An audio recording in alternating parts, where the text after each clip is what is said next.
네, 3위와 4위. 자, 지금부터는요, 인용이 됐을 때와 기각이 됐을 때 이 두 가지 경우로 나눠서요, 경우의 수를 가지고 저희가 이야기를 좀 나눠보겠습니다. 자, 그에 앞서서 우리 탑10의 마스코트죠. 개그우먼 정일랑 씨가 이 관련된 기각이냐 인용이냐 어떻게 되는지에 대해서 쉽게 설명을 해드리겠습니다. 영상 보시죠.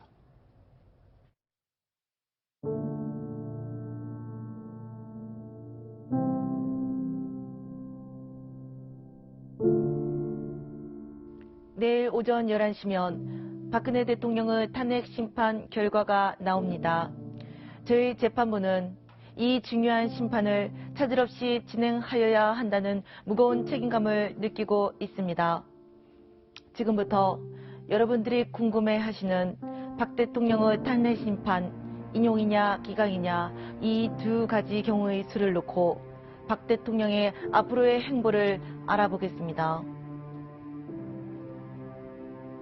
먼저 헌법재판관 8명 중 6명이 찬성하면 박근혜 대통령은 탄핵됩니다.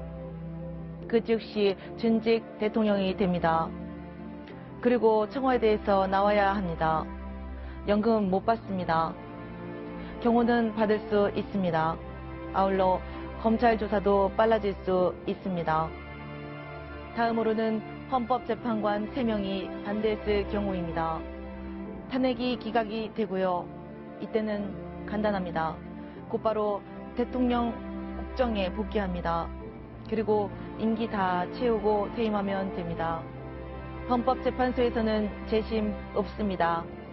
한번 결정되면 끝입니다. 내일 헌법재판소의 탄핵 심판 전 과정이 전국에 생중계됩니다. 저희와 함께하여 주시기를 당부드립니다. 영상으로는 이제 인용이냐 재밌게 보셨나 보네요. 예. 아주 단순하고 네. 명쾌하게 정리가 되어 있는 것 같습니다. 네. 저희가 인용이나 기각이냐 이 두 가지만 살펴봤는데, 자, 각하의 경우는 어떤 경우에 해당되는 건지 간단히 좀 설명을 해 주시죠. 네. 일단 인용이냐 기각이냐를 판단하는 것은 이제 본안 판단인데요. 애초에 이 탄핵 사건이 요건조차 갖추지 못했다라고 네. 한다면 헌법재판소가 그런 실체적인 판단에 들어가지 않습니다. 각하해버리면 아예 판단을 하지 않는 것인데요. 네. 대통령 측에서는 심리 절차 막바지에 들어서 강력하게 주장했습니다. 요건을 갖추지 못했기 때문에 각하되어야 한다라고 네. 했습니다만 그럴 가능성은 높아 보이지 않습니다. 왜냐하면 이제 그 대통령 측이 문제 삼고 있는 절차적인 위법 사항들이 있는데요. 하지만 이번 정권 법무부에서도 문제가 없다라는 의견서를 낸 바 있고요. 네. 또한 2004년 노무현 당시 대통령에 대한 탄핵 심판 사건에서도 유사한 사정들이 있었습니다만 문제 없다고 넘어간 바 있거든요. 네. 그렇다고 본다면 내일 있을 선고에서 각하 가능성은 높지 않고 실체 판단까지 넘어갈 가능성이 매우 높다라고 볼 수 있겠습니다. 이동영 차장은 어떻게 보십니까? 이렇게 친박 성향의 단체들 입장에서 볼 때는 아예 이번은 탄핵 심판의 요건조차 안 되는 사건이다 이렇게 주장을 하고 있지 않습니까? 그렇습니다. 이번에 그 탄핵에 대해서 반대하는 측에서 그런 주장을 많이 펴고 있는데요. 이번에 그 기각이냐 인용이냐 내지는 각하될 가능성이 있느냐 이것을 판단하기에 앞서서 이런 전체적인 상황을 놓고 본다면 어떤 드러난 사실 그리고 내가 바라는 희망사항 이 두 가지를 구분하지 못하고 혼재하다 보니까 사실 드러난 어떤 객관적인 팩트를 외면하고 내가 하고 싶은 말, 내가 보고 싶은 것, 내가 바라는 바 이런 것들을 너무 과도하게 앞세우다 보니까 조금 억지스럽고 논리에 맞지 않은 주장들이 강하게 제기되고 있는 게 이 나라를 어수선하게 만들고 있는 근본 원인이 아닐까 생각하고 있습니다. 네, 그렇다고 본다면 각하될 가능성은 사실 손 변호사가 거의 없다 이렇게 보고 있지만 이렇게 말씀하셨지만 사실 거의가 아니라 100% 없다 이렇게 봐도 무방한 상황인데도 자신들의 희망사항을 계속해서 어필하고 그렇지 않게 되면 문제가 있는 것이다 이렇게 하면서 불복의 근거를 만들려고 하는 것은 바람직하지 못한 태도라고 판단이 됩니다. 네, 특히나 각하 주장을 하게 된 이유가 무엇일까 곰곰이 생각해 볼 필요가 있겠는데요. 네. 실제로 그 대통령 대리인단이 여러 가지 주장을 해서 의뢰인인 그 피청구인 대통령을 위해 일하는 것 자체를 비난할 수는 없습니다. 네. 그런데 그 이면에 여러 가지 그런 노림수가 있지 않나 하는 점에 대해서는 짚고 넘어가지 않을 수가 없는데요. 네. 만약에 내일 헌법재판소에서 인용과 기각 여부를 밝히면서 대통령이 이러이러한 행위를 했다. 그리고 그것이 헌법과 법률 위반이다라고 네. 하는 내용이 많이 나올 수가 있습니다. 네. 이런 경우에 대통령을 옹호하고 대통령을 지지하는 입장에서는 그러한 사실에 대해서 어찌 보면은 그 반대를 해야 되고 계속 인정하지 않아야 되는데 않고 네. 싶은데 그렇다면은 헌법재판소의 사실관계 판단이 틀렸다라고 하기보다는 그런 것들에 더해서 아예 절차가 잘못했는데 왜 이거를 헌법재판소에서 판단하느냐라고 그렇게 문제를 치환해버리면 더 간단할 수 있거든요. 네. 그런 노림수까지 있지 않나 그렇게 생각합니다. 알겠습니다. 이유정 기자, 예. 이거 다시 한번 간단하게 좀 정리를 해볼까요? 8명의 재판관 가운데 6명이 찬성을 하게 되면 이제 인용이 되고 탄핵이 되는 건데 이렇게 되면 아까 손수호 변호사가 잠깐 설명을 해주셨는데 그 선고 즉시 대통령직을 상실하게 된다 그랬잖아요. 그러면 청와대에서도 곧장 짐을 싸서 나와야 되는 건가요? 지금 논리적으로 보자면 그 즉시 전직 대통령이 되고 대통령 자리에 있지 않기 때문에 네. 대통령이 머무는 곳, 그곳이 청와대 아닙니까? 청와대에서 대통령이 아니기 때문에 바로 나와야 되는 게 법적 논리로 따지면 맞겠죠. 하지만 현실적으로 어디론가 거처가 마련되지 않았다면 네. 뭐 하루 이틀 정도 머물 가능성 대신 나는 언제 어디로 나가겠다. 네. 이런 것들을 예고한 상태라면은 이 실질적인 2주에 필요한 기간은 네. 좀 유예를 둘 수도 있지 않을까 이런 생각을 합니다. 그렇군요. 자, 탄핵된 경우에라면 전직 대통령의 예우는 어느 정도 받게 되는 겁니까? 네, 지금 보시면요. 전직 대통령 같은 경우에는 받는 게 많습니다. 자, 연금을 받는데요. 현지 네. 보수의 95% 보면 월 한 1,200만 원 정도 받는다고 합니다. 네. 그리고 기념사업, 뭐 도서관이나 뭐 기념관 같은 기념사업도 할 수 있고요. 경호와 경비를 10년간 받습니다. 그리고 네. 필요하면 5년 연장이 됩니다. 그리고 교통, 통신, 사무실 지원비를 받게 되고요. 병원 치료 역시 공짜로 받게 됩니다. 그리고 비서관 3명, 운전기사 1명까지 국비로 둘 수 있습니다. 하지만 탄핵이 인용되면요. 이 모든 게 다 없어지고 유일하게 한 가지 경호 경비만 받게 됩니다. 이것도 기간이요. 더 짧아집니다. 5년만 받을 수 있고요. 연장이 가능하면 5년 더 연장할 수 있습니다. 그렇군요.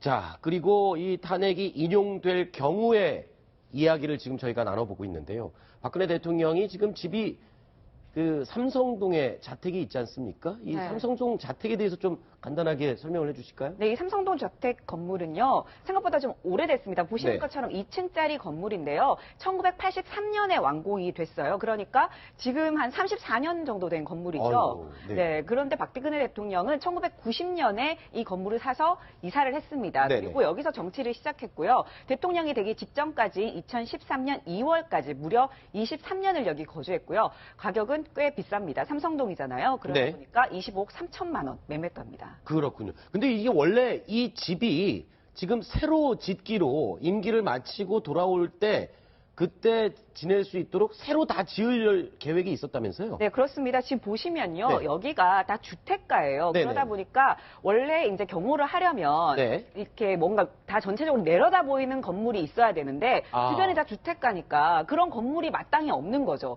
어떻게 할까 고민을 하다가 결국 저 건물을 다 부수고 오래됐으니까 새로 짓자 이렇게 결론을 내려서 대통령과 이 비서들이 머무는 건물 하나 그리고 그 옆에 경호관들 경호를 할 수 있는 건물 하나를 짓자 네. 이렇게 해서 예산까지 배정이 돼 있던 상황이었습니다. 아, 그러니까 내려다 볼 수 있어야 된다는 거는 그 왜 그런 건가요? 경호를 해야 되니까 아무래도 경호 그러다 때문에. 네, 그렇죠. 그러려면 전체적으로 다 내려다 보면서 하는 게 가장 안전하고 한눈에 다 보이잖아요. 네. 그래서 그런 곳을 찾았던 거죠. 그렇군요. 자, 이 박근혜 대통령이 당선인 시절에 경호동 그러면 어떻게 마련을 했던 거죠? 그때는 너무 없으니까 근처에 다 주택가만 있고 네. 그렇잖아요. 그러니까 지금 보이시는 것처럼 뒤에 보면 초등학교가 있어요. 바로 뒤쪽에 초등학교가 네. 있어요. 그 초등학교 옆에 있는 건물에 한 층을 빌려가지고 거기서만 유일하게 좀 이렇게 위에서 내려다 볼 수 있었다고 해요. 초등학교 네, 뒤쪽에 있는 건물 뒤쪽에 있는 아하. 데서 그 정문 옆에 있는 건물이 하나 있는데 그 상가 건물이 있는데 네네. 그 건물에서는 유일하게 조금 내려다 보일 수가 있어가지고 아하. 그때 한 층을 빌려가지고 썼다고 합니다. 그러니까 초등학교 이 주택이 있는데 주변에는 경호를 할 만한 그러니까 내려다볼 만한 건물이 없어서 초등학교 정문 앞에 있는 상가 건물 그쪽에서 내려다보면서 경호 업무를 수행했다. 그렇군요. 자, 그런데 일단은 박근혜 대통령이 만약에 이제 탄핵이 인용될 경우 저 삼성동 자택으로 돌아가지를 않고 다른 곳을 지금 알아보고 있다. 동아일보에서 오늘 단독 보도를 했죠? 네, 지금 그런 얘기가 나오고 있습니다. 네. 당초에는 돌아가려고 했던 것 같습니다. 네. 지금 이 삼성동의 사저 인근에 있는 공인중개사 얘기를 들어보면 네. 30, 40대 남성 한 3명 정도가 사저 인근에 있는 건물 5곳의 가격을 물어봤다는 겁니다. 아, 그래요? 네, 아마 이 경호동을 위해서 쓸 수 있는 곳, 급하게 네. 돌아가야 되니까 경호를 해야 되잖아요. 네네. 그러니까 좀 급하게 어떻게든 경호를 위해서 좀 쓸 수 있는 곳을 알아보기 위해서 갔던 것 같아요. 네. 이 중에 매물로 나온 것이 박근혜 대통령 시절에 그 당선인 시절에 경호도로 썼던 건물이 있긴 한데 네. 보시는 것처럼 뒤쪽이다 보니까 워낙 불편합니다. 그렇죠. 그래서 이런저런 고민을 하다가 이쪽은 안 되겠다라고 결론을 내린 것 같습니다. 네. 그래서 지금 원래 뭐 어디를 갈까 좀 고민을 하다가 네. 그 대통령의 그 지역구 있잖아요. 네. 옛날에 그 지역구, 네. 대구 달성군 이쪽으로 갈까 이런 얘기도 나왔고 네. 또 박근혜 대통령 어머니인 유경수 여사의 고향인 그 충청도 쪽으로 갈까 좀 이런 고민도 했던 것 같아요. 그런데 지금 그럼 결론은 어디가 제일 유력합니까? 근데 박근혜 대통령이 원래 이제 서울에 오랫동안 살았기 때문에 지방 가는 것을 좀 불편하게 생각한다고 아. 그런 얘기가 흘러나오고 있어요. 그러다 네. 보니까 아마 경기도 쪽에 새로운 아하. 거처를 마련하지 않을까 이런 얘기가 나오고 있습니다. 경기도 인근으로 갈 것으로 예상이 된다. 경기도 어디쯤인지는 아직 결정이 된 건 아니고요. 네, 그렇죠. 아직 그것까지는 결정이 안 됐고, 다만 그게 결정이 되기 전까지는 아마 그 인근에 어디 천주교나 불교 그런 성당이나 종교시설에 임시 거처를 마련해서 머물 가능성이 있는 것으로 보입니다. 네. 자, 원래 삼성동 집으로 다시 돌아갈 계획이었지만 계획에 좀 변화가 생긴 것 같습니다. 그러면 2012년도에 삼성동 자택을 떠날 때 그때 모습을 한번 영상으로 다시 한번 보시겠습니다. 5년 후에 아주 밝은 얼굴로 다시 뵙게 되기를 고대하면서 그때까지 건강하시고 모두 행복하시기를 기원하겠습니다. 훌륭하신 대통령에게 예, 고맙습니다. 5년 후에 멋있게 큰 박수 받고 돌아오세요. 기다릴게요. 예, 최선을 다하겠습니다. 네. 우리 주민 여러분 100%. 마음 잊지 않겠습니다. 이우종 기자, 저 예. 삼성동 집이 예전에 김무성 전 대표가 집 팔자고 얘기했다가 한번 되게 뭐라고 호통을 쳤다면서요? 네, 2007년도 한나라당 경선 상황인데요. 당시로 돌아가 보면 경선 막바지에 이르자 이제 작은 사정이 좋지 못했습니다. 네. 그래서 김무성 당시 그 친박 좌정이었는데 돈이 다 떨어졌습니다. 그래서 삼성동 집 20억 원 정도 갈 겁니다. 팔고 신당동에 있던 박정희 전 대통령의 자택으로 들어가십시오. 그러면 이미지도 더 좋을 것 같습니다. 이렇게 조언을 해드렸더니 굉장히 화를 내면서 제가 언제 돈 쓰라고 했어요? 라고 퉁박스럽게 답변했다는 겁니다. 네, 그렇군요. 그런데 이 삼성동 집을 만약에 판다. 그리고선 뭐 경기도 어디로 가게 되면은 그 마음은 이런 거겠죠. 사람들이 좀 없는 곳에 조용한 곳에 좀 있고 싶다. 뭐 이런 의미가 아닐까요? 그런 어떻게- 의미도 꽤 있을 것 같아요. 워낙 네. 이제 지금 만약에 삼성동 자택으로 돌아가는 게 탄핵이 인용된 후의 얘기잖아요. 그렇죠. 그러면 그 상황에서는 아무래도 좀 사람들이 피하고 싶은 마음이 당연히 있을 것 같고 언론으로부터도 좀 피하고 싶은 마음이 있을 것 같습니다. 거기다가 네. 검찰 수사까지 진행되는 상황이다 보니까 네. 아무래도 많은 사람들이 찾아올 수밖에 없는 상황이잖아요. 그렇죠. 그러니까 최대한 좀 이제 언론이나 국민적인 관심에서 좀 멀어지고 싶은 마음이 반영된 게 아닐까 이런 생각도 듭니다. 그리고 무엇보다 박근혜 대통령 입장에서는 탄핵이 인용될 경우는 이제 검찰 수사가 제대로 진행되는 부분, 이 부분이 사실은 제일 걱정되지 않겠습니까? 네, 그런데 원칙적으로는 지금도 수사 대상이고요. 네. 수사가 이루어지고 있습니다. 이제 수사와 조사를 좀 나눠서 봐야 되는데요. 수사라고 하는 것은 좀 넓은 개념이고 조사는 대면 조사, 즉 소환해서 불러서 직접 물어보는 것이 조사이기 때문에 지금도 수사 대상입니다. 수사가 네. 이루어졌고요. 더군다나 검찰도 특검이 수사 개시하기 전에 검찰도 피의자로 입건을 했고 특별검사팀도 이번에 대통령을 추가적으로 입건한 상태이기 때문에 여전히 네. 피의자입니다.